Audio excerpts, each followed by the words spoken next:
Assalamualaikum warahmatullahi wabarakatuh. Kembali lagi di channelnya Petani Pintar bersama Lahan Pintar. Seperti biasa kita terus membahas tentang seputar pertanian. Kali ini kita akan mengetahui bagaimana rekomendasi pupuk dasar yang sesuai dan berimbang. Baiklah, kita di sini pemupukan adalah hal yang sangat penting dalam pertanian.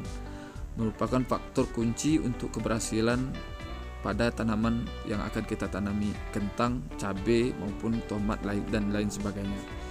Pemupukan yang berimbang di sini ialah pemberian pupuk sesuai dengan kebutuhan dan kadar unsur hara yang diserap oleh tanaman agar tanaman kentang dapat tumbuh sehat dan baik.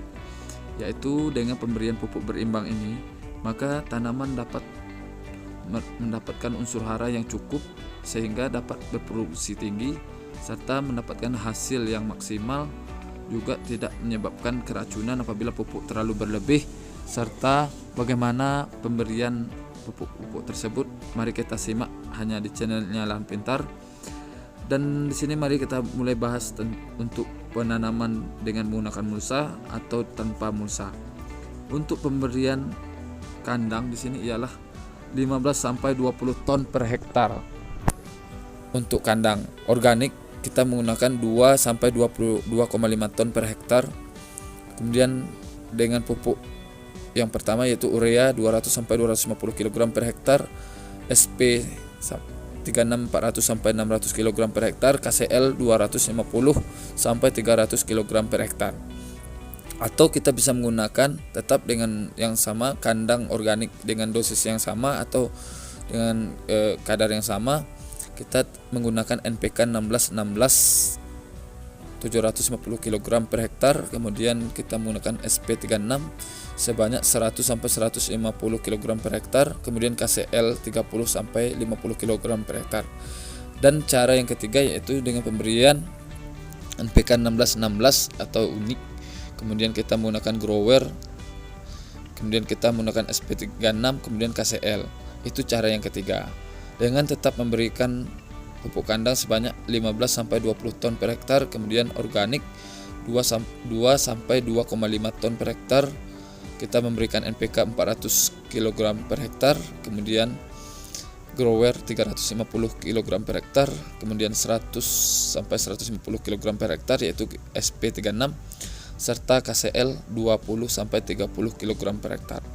Maka kita perlu memperhatikan hal tersebut agar tanaman kita tumbuh dan berkembang dengan baik.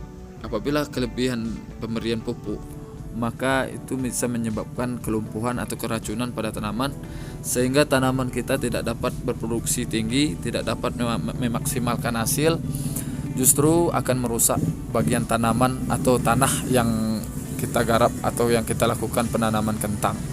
Untuk itu para petani pintar, kita perhatikan pemberian pupuk berimbang, jangan melebihi kondisi dari tanah kita agar tanah kita tetap subur.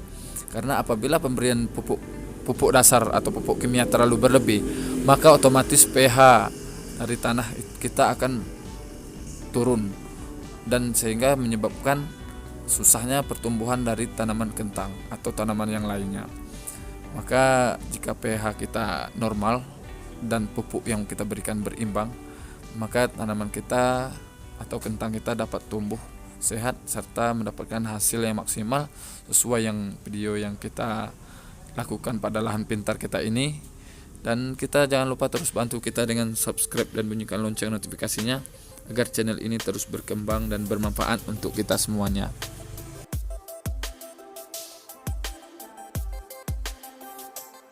Oke, baiklah, selanjutnya kita akan mengetahui rekomendasi pemupukan susulan pada tanaman kentang. Untuk pupuk susulan dengan non mulsa umur 25 hari setelah tanam dan pemberian pupuk selanjutnya yaitu 45 hari setelah tanam. Kita menggunakan ZA 150 kg per hektar, kemudian KCL 100 kg per hektar, NPK 16-16-16 yaitu 150 kg per hektar. Kemudian dengan penggunaan mulsa yaitu rekomendasi pemupukan susulannya yakni dengan cara dilakukan pengecoran pada lubang tanam tanaman kentang dengan menggunakan NPK 16-16 pada umur 40 hari setelah tanam, 50 hari setelah tanam, dan 60 hari setelah tanam, yakni dengan dosis atau gram atau kilogram dari NPK tersebut, yaitu 5 kg per 200 liter air atau 1000 tanaman.